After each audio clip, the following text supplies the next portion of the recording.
Hello and welcome to episode 3 of Barbecue Cribbz. Just for me. So yeah, on today's episode, we've got a gentleman who is world famous, literally world famous, for his sausage.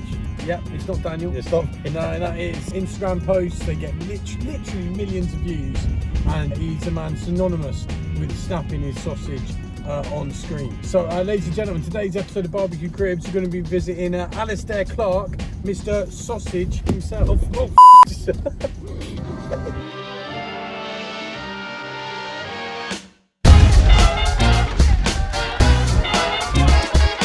Hey! How's it going, man? You alright? Real good. Oh, yeah, good. Very good. Of course, a lovely spot here, mate. It really is. It's beautiful. Well, what is it? Where are we? We're in Upton Cheney, so this is just outside of Bristol, and this is a beef farm. Hey, right. So, barbecue. So, what have you got here then? This is a fire-made fire cage. I've had this one for a couple of years. This was passed on to me by a good friend of mine, actually, and he had too many of them.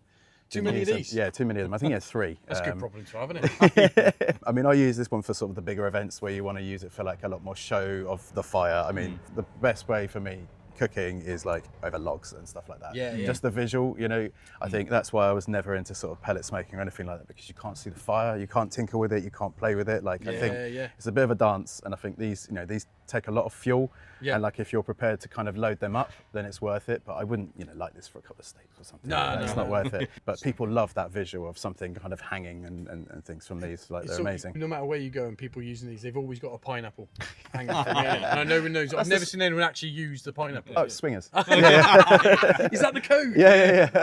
No, it's got nothing to do with food. Is that what you got a pineapple? Yeah, I got pineapples at my house. Right, I see. That makes sense. Right, so what do you like cooking on this one then? What's it good for? This one we do things like porchettas. It's good for hanging sausages, like nice and like low. But I mean, I don't really tie them into strings anymore. I kind of go for the nice big chunky ones. Actually, hot dogs is really good on this because you get the sort of multi-levels, and then you get all the beef dripping down on it as well. So it's really kind of quite nice. What do you do with sausage? Do you keep them quite high away from the heat then to slowly bring them up, and then how do you? It's a bit different on these because you've got like that kind of direct heat at the bottom. Yeah. You can get another tray like this and put it up the top. This is where we really geek out. Please. You can get another tray on the top like that, and basically that then creates kind of like your convection oven effect. So then inside there, you've got the top and the bottom of the heat. So for things like pork belly, you know, you can get your crackling both sides and get a nice even cook. But for sausages, I would start them much higher up here and just let them do their little thing. I mean, I don't really use a probe on them because you can sort of see how they're cooking with the fat melting and like the cheese bubbling and things. And then I guess you just kind of move them according to the heat. I've never put them direct early on, but to finish, you kind of want to get that nice colour on the skins. Yeah. So I'd move them down, but like be eyes on for maybe 30 seconds or something. It's just a lick. Get that colour on them, and then porchettas on there would look amazing, wouldn't it? And again, would you start them off slow and then crisp? Starting them off slow and then bringing them down again. Yeah. I mean, we've had all sorts on there, like salmon. We've been cooking chicken, vegetables. Like they're so diverse, these things. You know, and also they've got so much more space. It's mad, isn't it? When you look at these things here, can you look over there? That gigantic smoker, which we'll have a look at in a sec, and it's so complicated to use. And then you've literally just got a frame with a couple of shells. And it's so much easier and so much fun to use these things, and they cook so well as well. The same thing though, really, I guess, in a way. That's just this in a box. Yeah. But it's just, it behaves so differently and gives such different flavours. It's absolutely crazy. I love cages and the open fire, and having the multi-levels is that probably my favourite way of fire cooking, just having all those different zones, and like, 'cause you got to use your head a bit more. Yeah, so that's really cool. That's awesome. Cool. Right, well, we've got, which one are you going to go to next? Beast. An absolute beast. Yeah. So talk us through this then. This one is 100-gallon smoker. So this one's been imported from America. It's a Johnson smoker. This one's not actually mine, unfortunately. I just get the use of it because I'm very good friends with the person that owns it. There's a bit of history behind this smoker. The person that used to own it, he actually kind of gave me a lot of advice in terms of street food, setting up a business, because he used to live locally. He's moved to Chicago now. He actually gave me the grounds and the basis of starting up my business and the way it is today. This was used at his wedding as well. Who was this guy? You know? No, so there's a guy called Smoke Catering. This was way back when, but he moved away.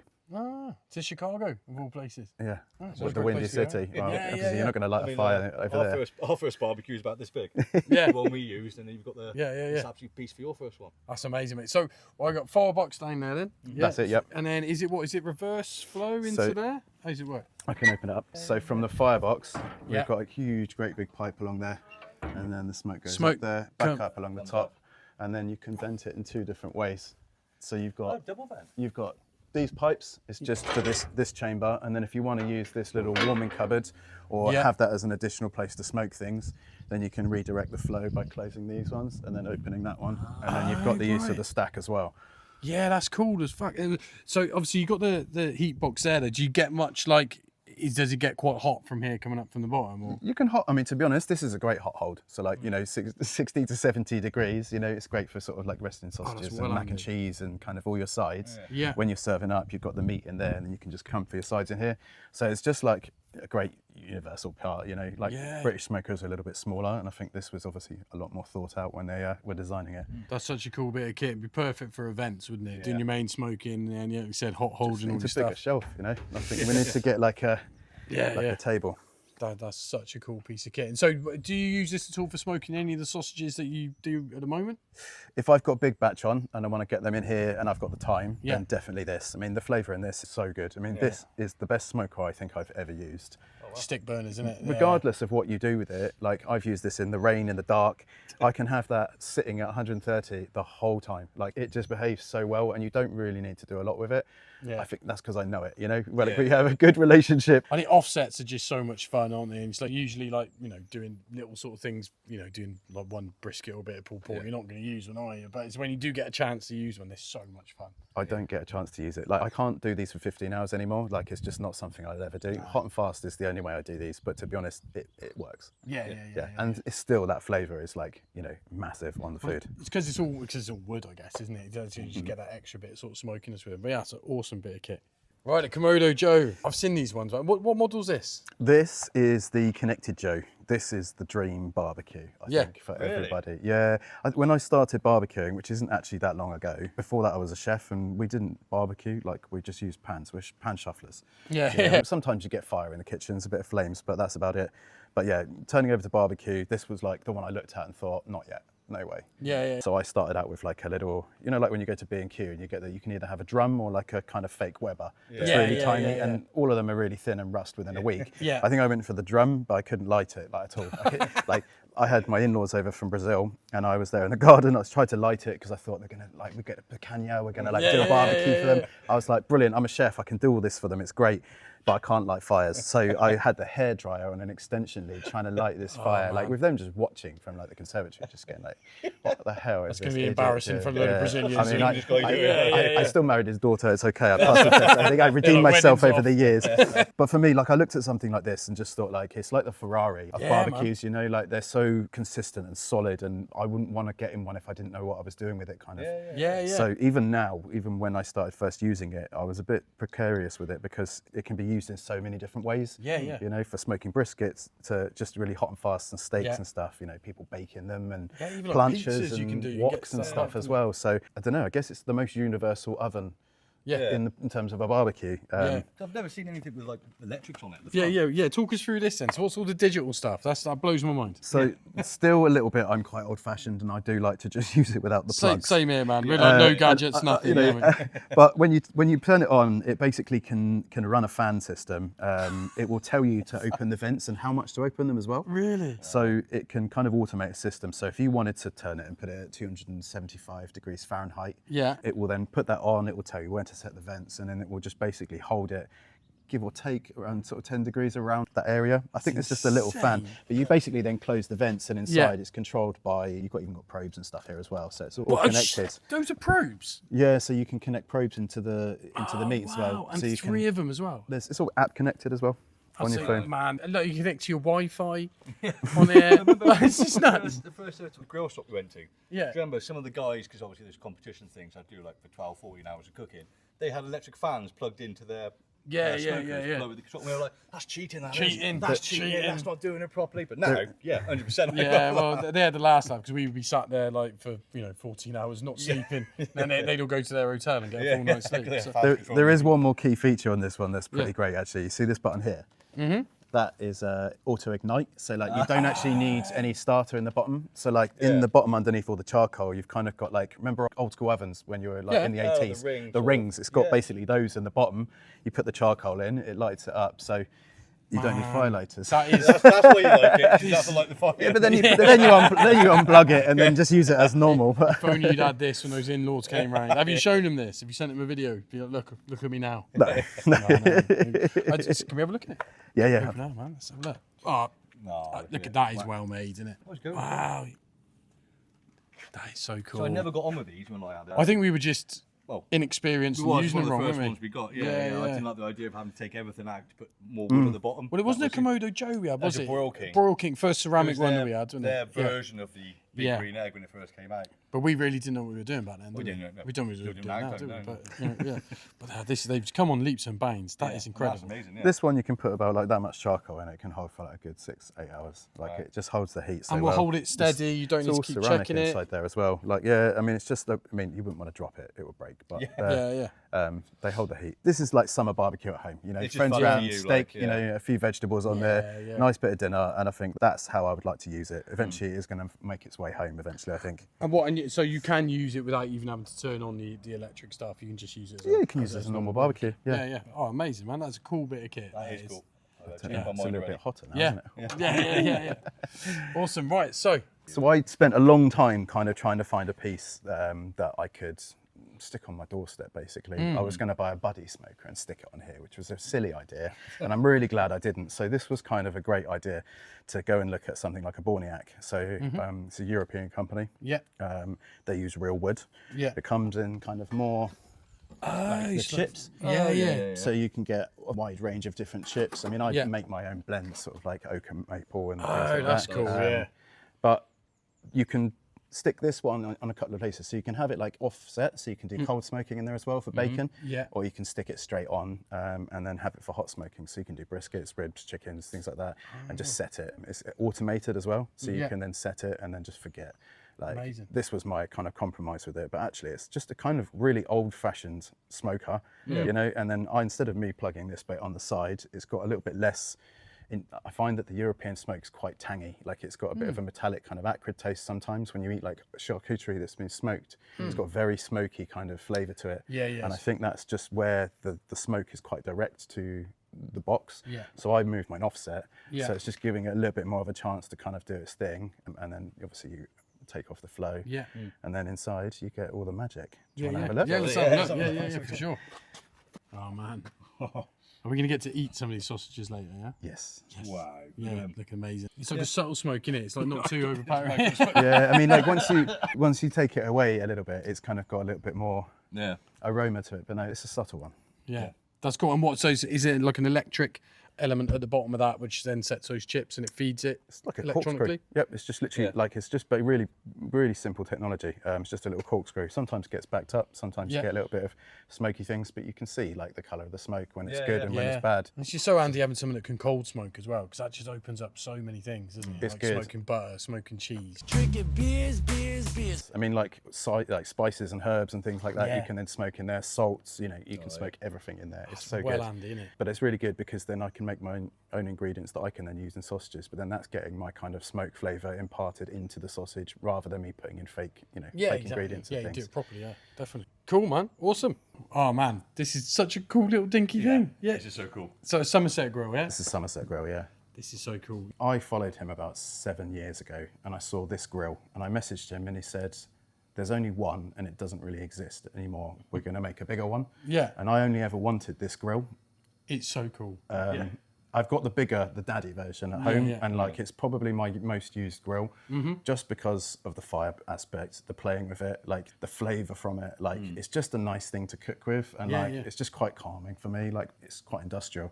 This one, he then developed years and years later and brought it out. So I was honoured to get one of these. But these, we actually snuck this into download last year. When they said that we were only allowed to use disposable barbecues. We're not. So we got it in a trolley with like some of the stuff on the top of it, but we were cooking like birria tacos. And, Oh man. and, like, you we trading went- it download, yeah? No, well, so we were doing demos and things, but we got, it was me and Ollie Eats, the Fat Foodie, Lou's Brews. We just basically took this in. We were eating like kings on it. They saw us from the security tower with the fire going, and then they ran over and were like, "What's going on? What's going on?" And then they looked at the barbecue and we were like, "We're all barbecue chefs." Like they were like, you're all right, you know what you're doing kind of thing. So they just kind of left us to it. But yeah, this has been on adventures in weird places. So I think it's quite fun that that's been there. Yeah. But I mean, it's basically a miniature scale version of the bigger one. Yeah. This one doesn't have heat blocks. I mean, it's still quite heavy. You're not going to take this around on a country walk, and you know, down the park. You could probably carry it outside, and that'd be enough. But you know, you've got an adjustable grill. Yeah, Santa Maria. And then you've got hidden things like, you know, it's just attention to details on things, but this one's for like stoking your fire. And then on the back of it, you've got like for scraping the all the goo out of things. So cool. I think that's such a cool little grill. That's really cool, isn't it? Yeah, for home use, and just like, you know, you get one real big steak on there. You know, if you've had a tomahawk on, had a bone, it'd be like coming off the thing. It's amazing. I mean, you could probably hang something over the fire from the top of the bar, a little mini tomahawk or something. That is so cute. Well, what else we got over here then? I've got a little gosney. Oh, mate, yeah, little pizza oven ends. Yeah, talk us through then. I wanted to learn how to make pizzas, and I bought this. I've used it probably 10 or... I decided to do the maths on pizzas, and I thought, I can do pizzas. It'll cost me X amount per batch and things like that. It normally costs you, what, 40, 50 quid every time you order pizzas. Yeah. It'll take me a year to pay that off. I probably still haven't paid it off. But the intention was there, and I thought if I bring it to work, then maybe I can do some content and make some pizza sausages and things like that, do that kind of thing. Still haven't done it yet. I love the idea of pizza. I love putting things on the pizza. I just don't get to enjoy it enough. Like, you know, I'm just constantly working. I mean, you guys know what it's like building up a business. It's not an easy feat. So flat out, innit? And I'm fine with pizzas as well. You know, to make a decent like Neapolitan or dough, whatever. You're talking like it's 24 hours, and you have to be really organised. Do you know what I mean? Get your dough ready the day before. I'm not that advanced. Exactly. I'm always like, I always get the thing. I want a pizza in like 2 hours. Do you know what I mean? It's like, well, you ain't gonna be able to make the dough any good and all that sort of stuff. It's funny, all the places we've been to so far, everyone's got a pizza oven. Yeah. You think of all these barbecue chefs, we're always amazing barbecues, but you all have a pizza oven. They all love pizza. It's like a universal thing, isn't it? Everyone loves pizza. Any other stuff that you've tried sort of cooking there? I've made a sausage that was a pizza. So we made a ring and then we topped it like a pizza. So that was pretty cool. Oh, so the ring sausage was the base? Yeah. Man, so it was like wild. a sausage as a pizza, which was topped like a pizza. Yeah. Let's go ask you what this is. What's this? This is a sausage making machine. Oh, that's how much we know about sausages. Except this one goes that way down, and then there's another one just behind you. It's not a double-barreled one, but then that one goes sideways. Okay. So what, the sausage meat feeds out of No, so there's a plate that fits on the bottom of that, and then it pushes the meat down in the tube, and it comes out of the nozzle at the bottom. Wow. We'll have to get you in for one of the courses. Yes, yeah, definitely. Yeah. Right, so I'm guessing there's no barbecues in here? There's no barbecues in here. No, we're at opposite end of scale. Not human bodies. Okay. Oh, right. Okay. Well, okay. Right, yeah. What we got? This is a lot of pork cylinders. Oh, lovely. Oh, look at that. That is a lot of sausage. Wow. Have you ever seen so much sausage, Dan? I have once. Yeah. On the pineapple I told you about. Oh, right. Okay. Yeah. That's a lot of around. sausage flying around there, wasn't it? Yeah. Man, look at this. Talk us through some of the flavours we've got here then. Brisket birria. Everybody knows about brisket, but you've got smoked chunks of brisket inside the sausage as well, along with everything. So it's quite textural as well as being flavoured. There's birria and a birria sauce in there. Wow. Is there cheese in there as well? There's cheese in there. I bet that's incredible. Yeah. This one is like a little collaboration I did, not at all with anything associated with them, but that Angine de Petrine, the drummer and the guitarist. Yeah. I wanted to do like a black and white sausage and a white and black sausage. So I came up with a mad idea of using chicken and olives and then mildly spiced Mexican spices and mozzarella in that one. Sweet. And peach. Oh, they're brilliant. Yeah. And that's so on trend at the moment as well. Mac and cheese, that one. Mac and cheese, It's not for everybody, but because of the macaroni. But like, actually, I think something in there is like quite nice to have a little bit of a texture. So you got actual macaroni in it? Actual macaroni in there as well. And then this is one of the more obscure ones. Say, blueberry waffle. Doesn't sound great. I mean, depends which way you look at it. It's just blueberries, I promise. Yeah. No, I mean, the idea behind it is I've been trying to mess around with colours and sort of get natural pigmentation of things into the sausages because I think it's nice to have a variety of colour. I extract chlorophyll from my green ones there and there, so it just kind of gives you the scale of colour.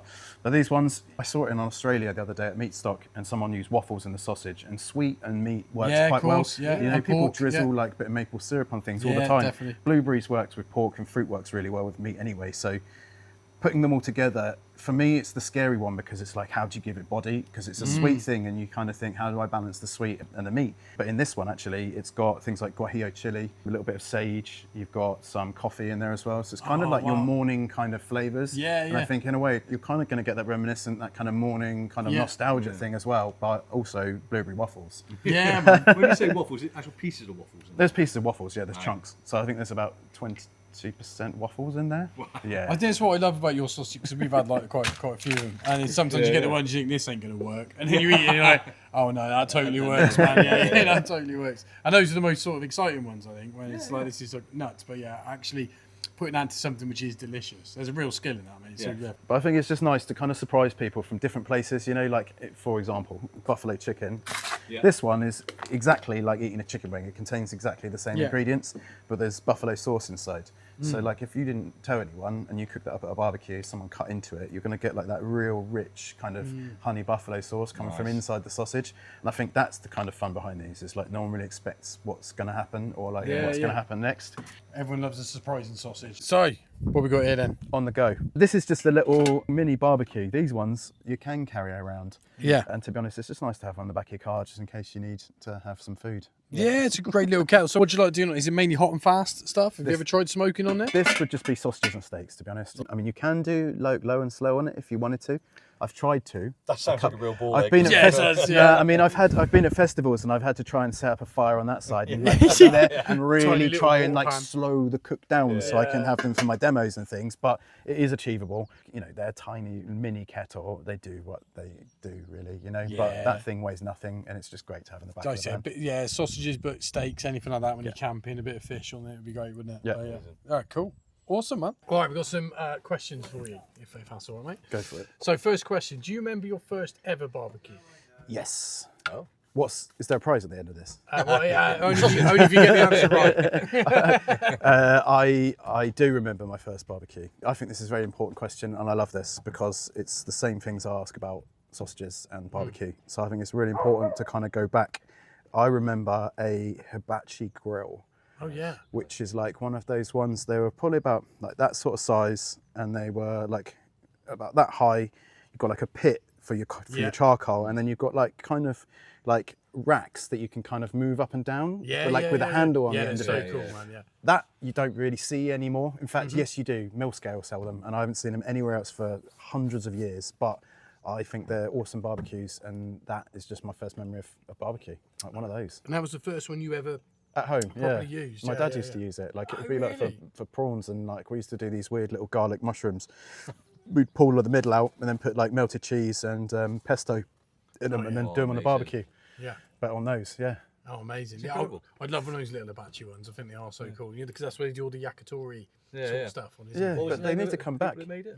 I don't know. I mean, to be honest, I don't think they make those anymore. But like the style of barbecues, they're not very common anymore. Like with the little kind of racks you can put in, they should come back. Anybody really good. makes those? Send us some. Yeah, send us some free ones.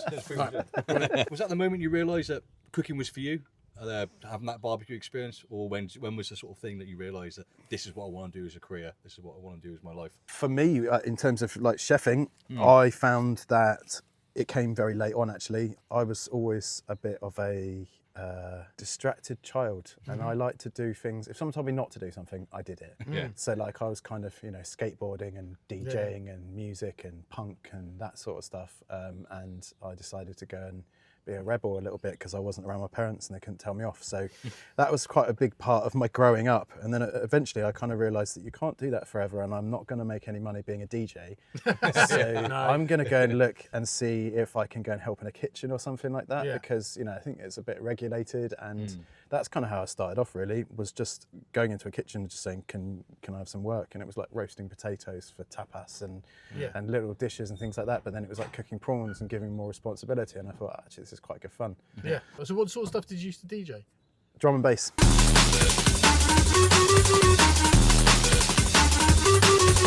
Right, so next question then. So how would you describe your sort of barbecue and cooking style in a sentence? In a sentence, I would say a lot of people hate this word. It's fusion, I guess, but I kind of try to involve classic and new. But also if I've been somewhere and travelled somewhere and I've eaten an ingredient, which I always do, I want to kind of involve that in my cooking, but I want to tell you about it or you about it by you trying it. And I would never use something horrible, like offal or something, but like I think there's ways of showing off ingredients and being clever about it, and I think that's always a big part of my cooking, is trying to educate people through something that they may not necessarily know, because then they'll go off, they'll research it, they might buy it, they might use it and be like, oh, that's good, or that's not for me. But I think that's quite a big part, is using what we have available here, but kind of adding in the influence of aromatics and spice and things like that from all over the world. Like that's a great way of, improving food. British have got great produce, but we don't have anything spice or flavoursome for pepping up food. We've got apples and and that's it. Pigs. Despite the fact we conquered the entire globe for spices, and we use none. Salt and pepper. Yeah. All right. So, what's your favourite thing to cook on a barbecue or over fire? In the world. In the world, ever. This is going to be the longest pause in the world. It's like the ADHD thing, like when you kind of you're trying to think and it's like, universe. And I'm like, the first thing that popped into my head was Brazilian squeaky cheese, to be honest. Like, it's a little bit different than halloumi. Yeah. Sounds like a euphemism, doesn't it? No, I mean, in Brazil, they go around the beaches with kind of these little. I mean, the only way I can describe it is like a bird cage. Like, it's just these tiny little tin kind of roofs, little barbecues. They've got 2 or 3 layers. You put a little bit of charcoal on them, and these guys go around the beach and they'll sell you little skewers. So it'll be chicken skewers, cheese, prawns, sausages, and it's like £5 or something. So it's 80p for a snack. Wow. But honestly, it's belting heat like this, and it's people selling corn or candy floss or churros and all these things. But the cheese there, they just grill them on these little grills, and they're shit grills as well. They've got holes in them. It's like someone's just punched them. They're really industrial and thin. But they mark up the cheese with these kind of little round bits, and they go really nice and brown. But when you're just sat there in the sun with a bit of cheese, but every time I have a barbecue, I want that. And it's like halloumi. It's a similar sort of texture. It's a similar. I think it's a cow's cheese. It's a similar texture, not as salty. I would say it's a little bit more chewy. It's called queijo coalho. Queijo coalho. Okay. Coalho. I'm not very good at speaking. I can understand Portuguese, not speak. But it's just it burns and caramelizes really nice and better than halloumi. And it's just a nice texture. They've got so many cool things in Brazil. I don't think either of us would have predicted Brazilian squeaky cheese as being a but man, I really want to try that. I really want to try it though. Honestly, it's so different to halloumi, but it's bloody wicked. Any advice for sort of new beginners, people starting to get into barbecue? What should they master first? What should they cook first? I mean, I would say, it's going to be steak, isn't it? But to be honest, steak is really difficult. And even from a chef's perspective, cooking steak is difficult, because if I was to cook you steaks, your medium and your medium might be slightly different, compared to mine. And I think that's not necessarily the easiest or best thing to cook on the barbecue. And I would say something that's quite forgiving, like a chicken or a sausage, is fairly easy. I mean, even a sausage can be difficult, and all jokes aside, there's that classic thing of British barbecue, black outside, pink in the middle, not cooked. A lot of people don't know how to cook a sausage, and I think even as much as I make all these sausages, I don't explain how to cook the bloody things either. It's not that simple. But I think just being gentle with something and learning how an oven works is the best way. Rather than focusing on the food, I would focus on how it works in different scenarios. What happens when I get it really hot? What happens when it's medium heat, and what happens when it's low? How much fuel is going to last how much time, and just practice with the same thing, like a chicken breast. 25 minutes in an oven or in a barbecue, it's going to be cooked.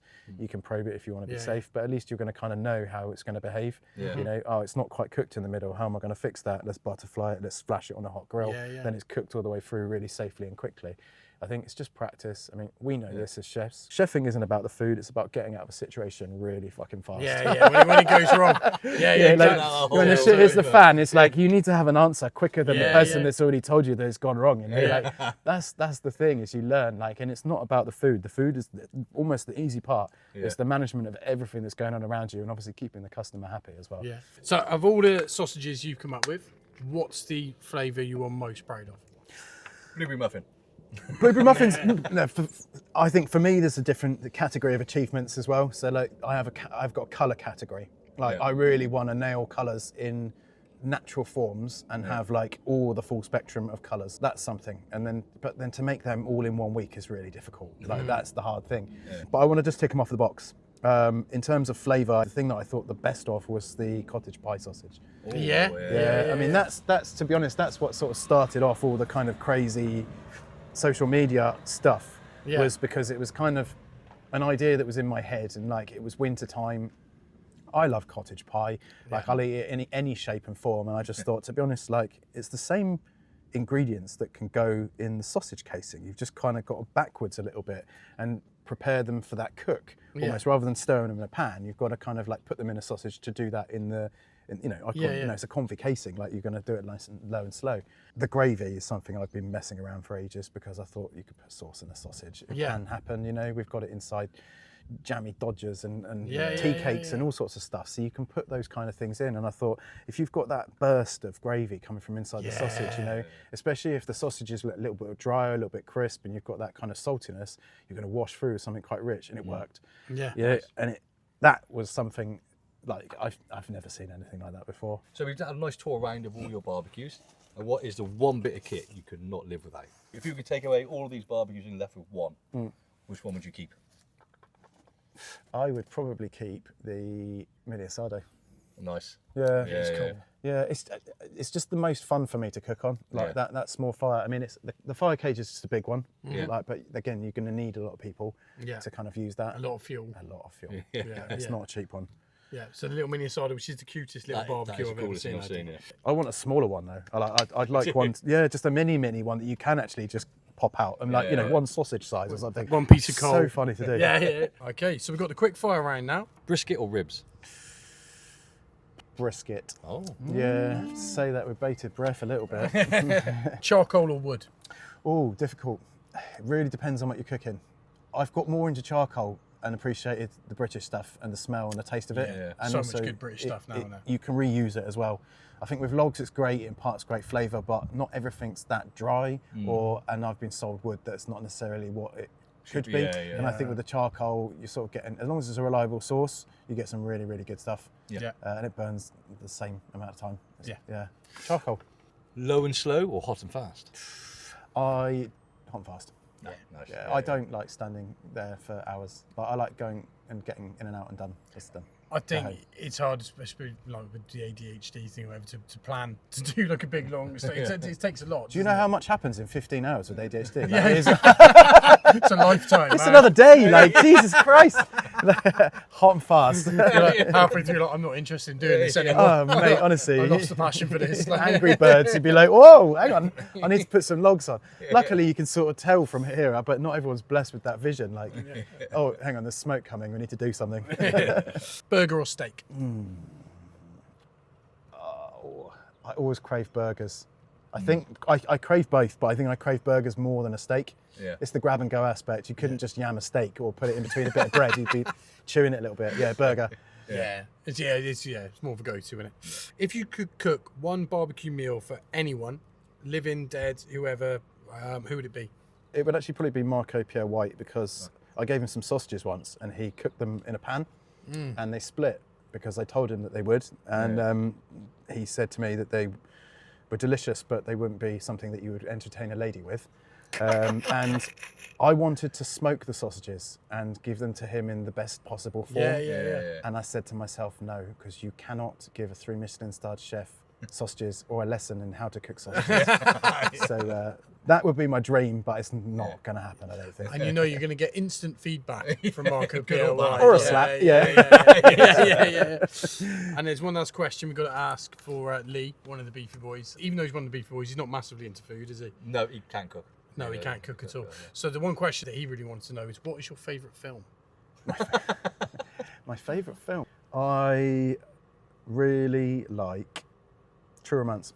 You'll love that. You'll love that film. answer. That's for me. You'll love that answer as well. Great movie. That's everything. So thank you so much, mate, for showing us around and giving us some of your time and everything. It's been a real pleasure, isn't it? It's been really fun. No, thank you so much. You've got a lovely spot here as well, mate. So thank you very much. Hey. Nice one. It's great to have you. He was a lovely man, wasn't he? He was so nice. So nice. We are now both full of sausage. I'm absolutely full of sausage. Just been in the car. Burping sausage. I could literally taste the flavour. It was so good. It was that good when you burped. You get to taste the entire experience again. Twice.